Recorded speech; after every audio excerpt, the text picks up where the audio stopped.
ओम शांति। सुनते हैं 11 नवंबर 89 के अव्यक्त बाप दादा के मधुर महावाक्य। आज की अव्यक्त मुरली का टाइटल है दिव्यता संगम युगी ब्राह्मणों का श्रृंगार। आज की मुरली में बाबा ने दिव्य जीवनधारी आत्मा के क्या लक्षण हैं, फिर दिव्यता जीवन का विशेष आधार क्या है, थर्ड सारे दिन में कौन सी गुह्य चेकिंग करनी है, लास्ट कौन सी बात में भोले नहीं बनना है। तो बाबा ने आज सारा डिविनिटी पे, दिव्यता, दिव्य संपन्न कैसे बने। हाँ, क्योंकि दिव्यता से ही पता लगता है कि साधारणता खत्म हो गई है। हर संकल्प, हर वचन, हर कर्म दिव्य। दिव्य माना दिव्य गुणों से संपन्न, माना देवी देवताओं की झलक और फलक लिए हुए। तो सुनते हैं 11 नवंबर निवासी की मुरली, दिव्यता संगम युगी ब्राह्मणों का श्रृंगार। आज दिव्य बुद्धि विधाता, दिव्य दृष्टि दाता अपने दिव्य जन्मधारी दिव्य आत्माओं को देख रहे हैं। बाप दादा ने हर एक बच्चे को दिव्य जीवन अर्थात दिव्य संकल्प, दिव्य बोल, दिव्य कर्म करने वाली दिव्य मूर्तियां बनाया है। दिव्यता आप संगम युगी बच्चों का श्रेष्ठ श्रृंगार है। एक है साधारणता और दूसरा है दिव्यता। दिव्यता की निशानी आप सभी जानते हो। दिव्य जीवनधारी आत्मा किसी भी आत्मा को अपने दिव्य नैनों द्वारा अर्थात दृष्टि द्वारा साधारणता से परे दिव्य अनुभूतियां कराएगी। सामने आने से ही साधारण आत्मा अपनी साधारणता को भूल जाएंगी, क्योंकि आजकल के समय अनुसार वर्तमान के साधारण जीवन से मेजॉरिटी आत्माएं संतुष्ट नहीं हैं। आगे चलकर यह आवाज़ सुनेंगे कि यह जीवन कोई जीवन नहीं है, जीवन में कुछ नवीनता चाहिए। अलौकिकता, दिव्यता जीवन का विशेष आधार है। यह अनुभव करेंगे। कुछ चाहिए, कुछ चाहिए, इस चाहिए की प्यास से चारों ओर ढूंढेंगे। जैसे स्थूल पानी की प्यास में तड़फता हुआ मानव चारों ओर पानी की बूंद के लिए तड़फता है। तड़फती हुई कहाँ पहुँचेंगे? आप सबके पास ऐसे दिव्यता के खजाने से भरपूर बने हो। हर समय दिव्यता अनुभव होती है। वह कभी साधारण तो कभी दिव्य। जब बाप ने दिव्य दृष्टि, दिव्य बुद्धि का वरदान दे दिया तो दिव्य बुद्धि में साधारण बातें आ नहीं सकती। दिव्य जन्मधारी ब्राह्मण तन से साधारण कर्म कर नहीं सकता, चाहे देखने में लोगों के लिए साधारण कर्म हो। दूसरों के समान आप सब भी व्यवहार करते हो, व्यापार करते हो या गवर्नमेंट की नौकरी करते हो, माताएं खाना बनाती हैं, देखने में तो साधारण कर्म है ना। लेकिन इस साधारण कर्म में भी आपका और लोगों से न्यारा अलौकिक दिव्य कर्म हो, महान अंतर हो। इसलिए सुनाया कि दिव्य जन्मधारी ब्राह्मण तन से साधारण कर्म नहीं करते हैं, मन से साधारण संकल्प नहीं कर सकते, धन को साधारण रीति से कार्य में नहीं लगा सकते, क्योंकि तन मन धन तीनों के ट्रस्टी हो। इसलिए बाप की श्रीमत के बिना कार्य में नहीं लगा सकते। हर समय बाप की श्रीमत दिव्य कर्म करने की मिलती है। इसलिए चेक करो कि सारा दिन में साधारण बोल और कर्म कितना समय रहा और दिव्य अलौकिक कितना समय रहा। कई बच्चे कहाँ कहाँ बहुत भोले बन जाते हैं, भोले चेक करते हैं लेकिन भोलेपन में समझते हैं सारा दिन में कोई विशेष गलती तो की नहीं, बुरा सोचा नहीं, बुरा बोला नहीं, लेकिन यह चेक किया कि दिव्य व अलौकिक कर्म किया। हाँ, बुरा तो नहीं सोचा लेकिन अलौकिक दिव्य कर्म किए। क्योंकि साधारण बोल व कर्म जमा नहीं होता, ना मिटता है ना बनता है।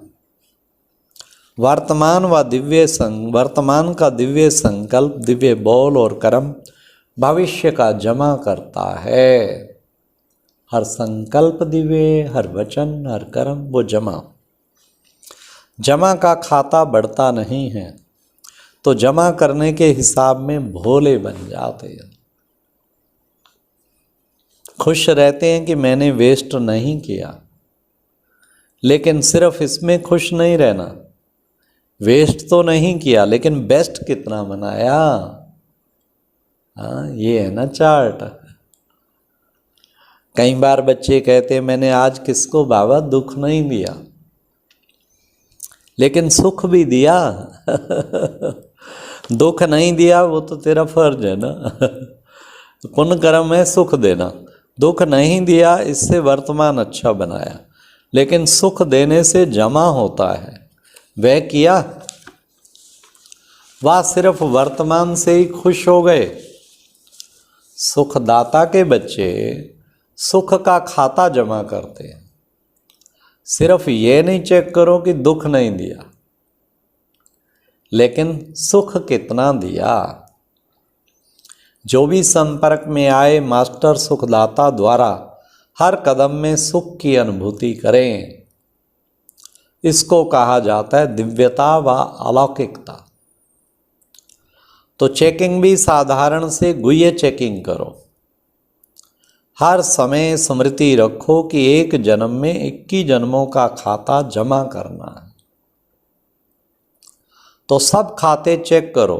तन से कितना जमा किया, मन के दिव्य संकल्प से कितना जमा किया, और धन को श्रीमत प्रमाण श्रेष्ठ कार्य में लगाकर कितना जमा किया।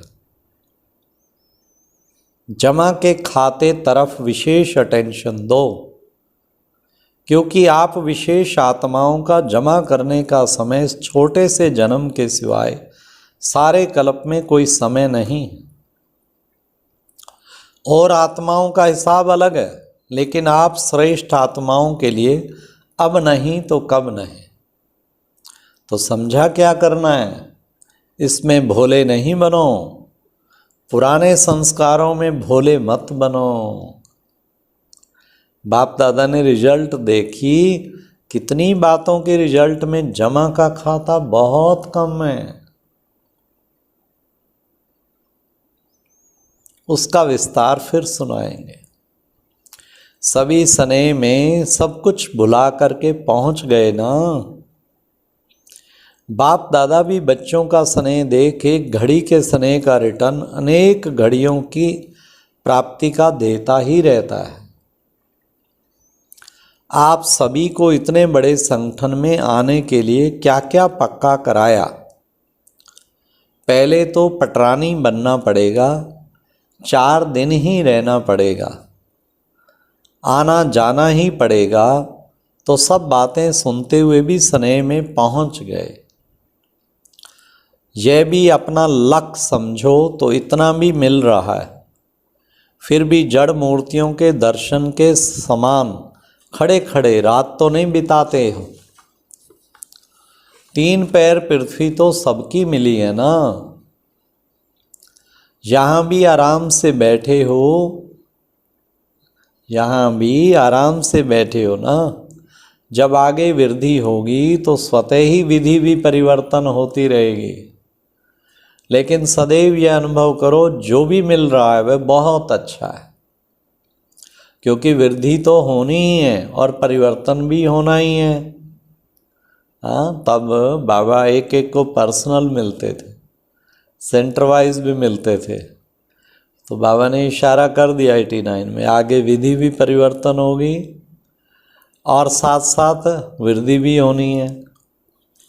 तो विधि भी बदलेगी, फिर तो आगे बदल गई। फिर बाबा जोन वाइज मिलते थे, फिर उसके बाद बाबा विंग वाइज, फिर बाबा टोटल बस ऐसे ही मुरली चलाया और बाद में कुछ गेस्ट को मिले और अंत में तो बाबा बिल्कुल समेट लिया।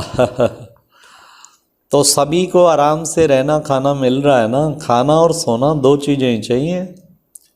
माताओं को तो बहुत खुशी होती है क्योंकि बना बनाया भोजन यहाँ मिलता है, वहाँ तो बनाओ भोग लगाओ फिर खाओ, यहाँ बना हुआ भोग लगा हुआ भोजन मिलता है। इसलिए माताओं को तो अच्छा आराम है, कुमारों को भी आराम मिलता है क्योंकि उन्हों के लिए भी बड़ी प्रॉब्लम खाना बनाने की। सबकी बाबा जानता है अंदर की बातें। यहाँ तो आराम से बना हुआ भोजन खाया ना। सदैव ऐसे इजी रहो, जिसके संस्कार इजी रहने के होते हैं उनका हर कार्य सहज अनुभव होने के कारण इजी रहते हैं। हाँ, बड़े ध्यान से सुनना, जिसके संस्कार इजी रहने के होते हैं उनका हर कार्य सहज अनुभव होने के कारण इजी रहता है। संस्कार टाइट हैं तो सरकमस्टांसेस भी टाइट हो जाते हैं, संबंध संपर्क वाले भी टाइट व्यवहार करते हैं। हाँ, टाइट अर्थात खींचातान में रहने वाले तो सभी ड्रामा के हर दृश्य को देख देख हर्षित रहने वाले हो ना। वह कभी अच्छे बुरे के आकर्षण में आ जाते हैं, ना अच्छे में ना बुरे में, किसी में आकर्षित नहीं होना, सदैव हर्षित रहना है। अच्छा, सदा हर कदम में दिव्यता अनुभव करने वाले और कराने वाले दिव्य मूर्तियों को, सदा अपने जमा के खाते हो बढ़ाने वाले नॉलेजफुल आत्माओं को, सदा हर समस्या को इजी स्थिति द्वारा इजी पार करने वाले ऐसे समझदार बच्चों को, अनेक आत्माओं के जीवन की प्यास को बुझाने वाले मास्टर ज्ञान सागर श्रेष्ठ आत्माओं को ज्ञान सागर बाप दादा का याद प्यार और नमस्ते। कितना प्यार भरा आज का मुरली। हाँ, बाबा ने कितना सुंदर सुनाया दिव्यता के ऊपर कि हम सबको चेकिंग करनी है। मेरा कोई साधारण कर्म तो नहीं, हर कर्म दिव्य है ना, उसी दिव्यता में रहना। ओम शांति। ये एक प्रेरणादायक वीडियो है, जरूर देखें, कोई भी मिस ना करे।